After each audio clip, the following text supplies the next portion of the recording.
everyone. This video is called Lesson Learned Nearly the Hard Way. Any of you that saw my last video remember me saying how I was putting in, I couldn't control how much I kept putting food in, couldn't help myself. Anyway, day after I videoed that, the fish was seen to be flicking and flashing, terrible, and the sturgeon was jumping out of the water like, like those wildlife films, those swordfish marlins that they called, where they jump out of the water. The sturgeon was jumping 4 foot out of the water. Couldn't believe it. Anyway, I thought about it and I thought, oh no, here we go. And it kicked me on the arse. So I thought about doing a water test, expecting to see an ammonia spike. It's going to interrupt me. You can just see that little red. You can just about tell this box. I hope so anyway. I've got a glare on the screen, so I can't see if he's gone in or not.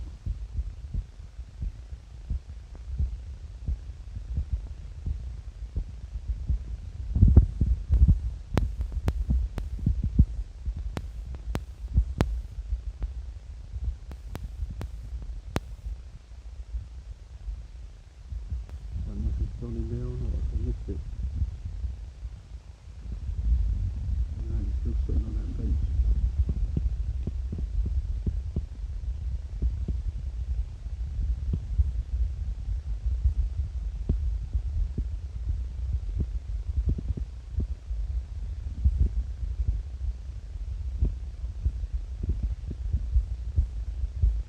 Yeah, just gone in then, I think.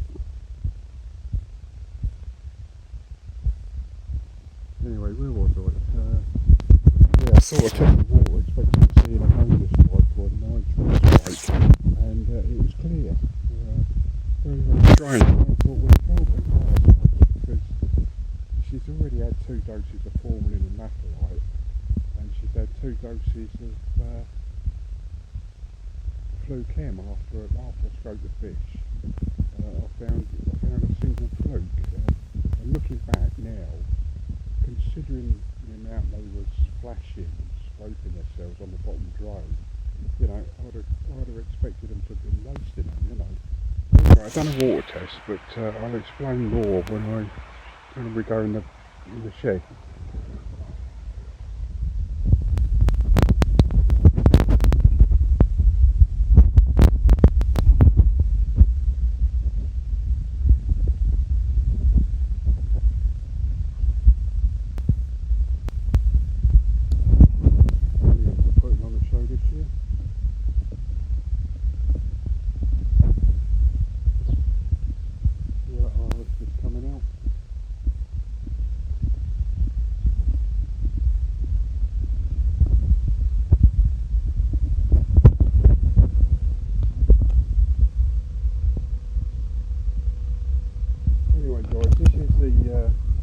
This is the test kit I use. Quite a bit of kit actually. It's like a digital photometer. The reason I chose this was because with my eyes I kept using the API and the NT Labs and the Colombo ones with the plastic files, but perhaps I'm a bit OCD. I could take 3 tests and I could get 3 different readings, if you know what I mean. I couldn't really tell if I was reading it right, so I'm interested in this. But anyway, getting back. I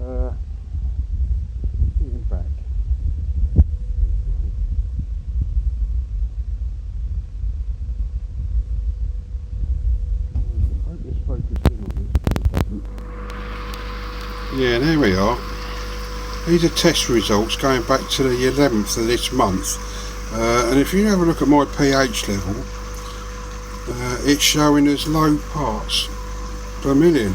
It's showing very, very low, and at the time I queried it, because if you look further up again on the 11th I tested it and I got a reading of 6. Now I took a mental note. I thought that's odd, because normally when I test it, it's between 7.5, 7.5 and 7.8 constantly, you know, and I was really surprised by that, but I sort of thought nothing of it. I thought, I've done the test wrong or whatever, you know, and I never really took any notice of it. But it's only since I come down here yesterday, I don't know if you can see, just going to, yeah, I come down yesterday and I tested I tested all the parameters yesterday. Total DPD4 low, pH 6.5. I mean, I picked that up straight away. 6.5 again. Alkalinity 54 parts per million. And it goes down. Nitrate 4 parts per million, which is nothing. Comes down. Where are we? Ammonia low, nitrite low. So anyway, it turns out I went online and done some research.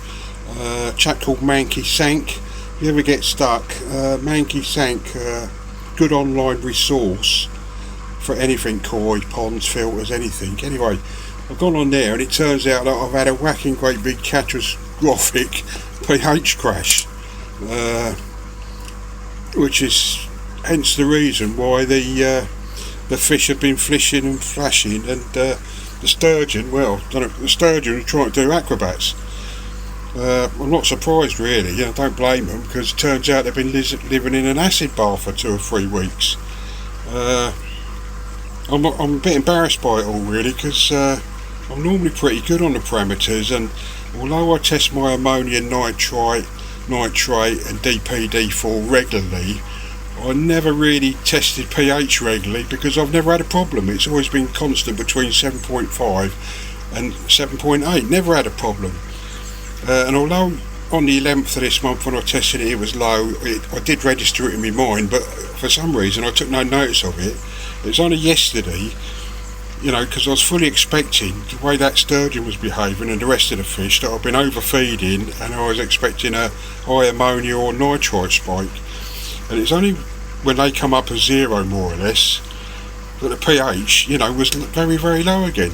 So like I say, went online, done a bit of research, and it's a pH crash basically. A couple of reasons for that. One is because they say acid rain. Well, this has got a polycarbonate roof on it, so you know it gets very, very little rain gets past that. So it's definitely not that. Anyway, we haven't had any rain for 10 days, so it's not that. And then I was reading that the other thing is that the bugs in the filter, you know, although they use up the ammonia, you know, they live off the ammonia to convert it to nitrite and then nitrite to nitrate, they also use up the carbonate in the water. Now I'm a very hard water area here, that's why I've never had a problem with pH, because it's normally steady as a rock. And like I say, 7.5, 7.8, every time I've tested it in the past it's been there, so I don't sort of necessarily regularly test for pH. But reading online, it turns out that the bugs, you know, that's doing all the conversion in your biofilters, actually use up the carbonate in the pond water. Of course, you know, I'll just put an extra 20-25 litres of new bio Helix 13 in the bio, and 10 kilograms of ceramic media in the backy shower. So I suspect what's happened is where the bugs are trying to multiply, you know, trying to fill that new media, it stripped the pond water of any carbonate. So anyway, consequently last night, rifled through the kitchen cupboards, come up with a packet of bicarbonate soda. It was only 300 grams, but anyway, I whacked it in last night. I'm just going to do a pH test now. They do say that you have to be very, very careful when you're trying to raise the pH and do it very steady and very gentle, because apparently the koi takes 2 or 3 days for their internal metabolism to get used to the adjustments in pH. So I'm just going to do a pH test now, and hopefully we'll see what that's. Hopefully that's come up a bit, but we'll see.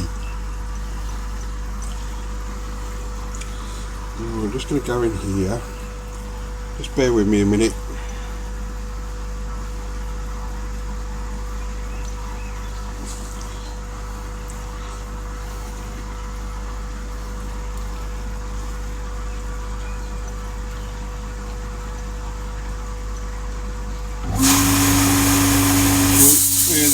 Drum's just fired up. All the rubbish is sticking out there.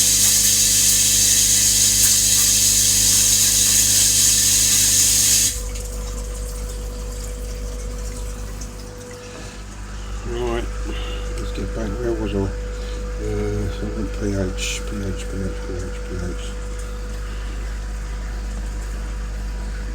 pH, there we go. Right. I've selected pH. Right, can we see? Can we focus in there? Right. Let's go switch this on.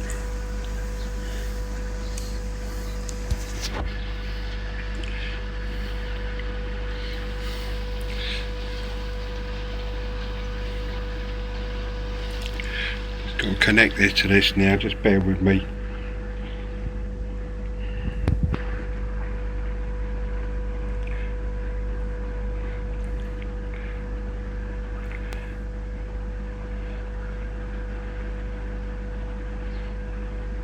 There we are, that's I think that's connected now, so Bluetooth test, select test, pH, algorithm, begin test. Right, I've already filled this idip up with water, so if this can focus. Right, press read, and it gives you a countdown. Just wiggle this strip backwards and forwards for 20 seconds.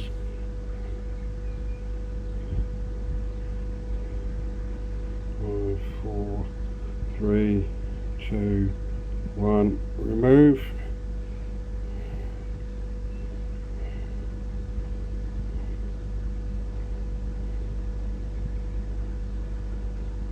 It has gone up since I put that 300 grams in last night.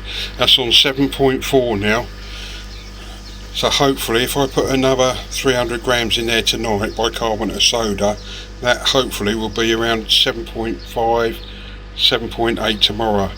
And I had noticed since I put that bicarbonate soda in there last night, I mean literally within an hour they calmed right down. So I'm so pleased about that, because if you've seen this sturgeon jump out of the water, oh, I've never seen anything like it. And the other fish, you know, and when I sat down and thought about it, I thought, well, it can't be parasites because, you know, the pond's been dosed, and although I fluked it, you know, I put fluke M in there, thinking about it, I only found one fluke, and the way these fish were behaving, you'd think they'd be laced with it. You know, you'd think I'd have found hundreds, but I didn't.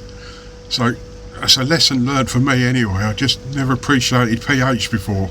I think probably because I've never had this problem. I've always been dead stable, and the only thing I can think of that's caused it is the added, you know, the LX13 I put in the biochamber and the ceramic media I put in the backy shell. It's the only thing I can think of, you know, where the bugs are trying to multiply to occupy the space of that new media. It's just stripped the pond of all the carbonate. But again, you know, a good bit of kit that is. Good bit of kit, and now it sends the results to your phone. 7.4 pH today, so that's 10 times. Well, yesterday it was on 6, so, and the fish have calmed down a lot, so I'm very, very pleased. And you can save the results to your phone, so you've got history. But I'm really pleased. And there is just a little, you know, I can't probably see that, I'll have to shut this.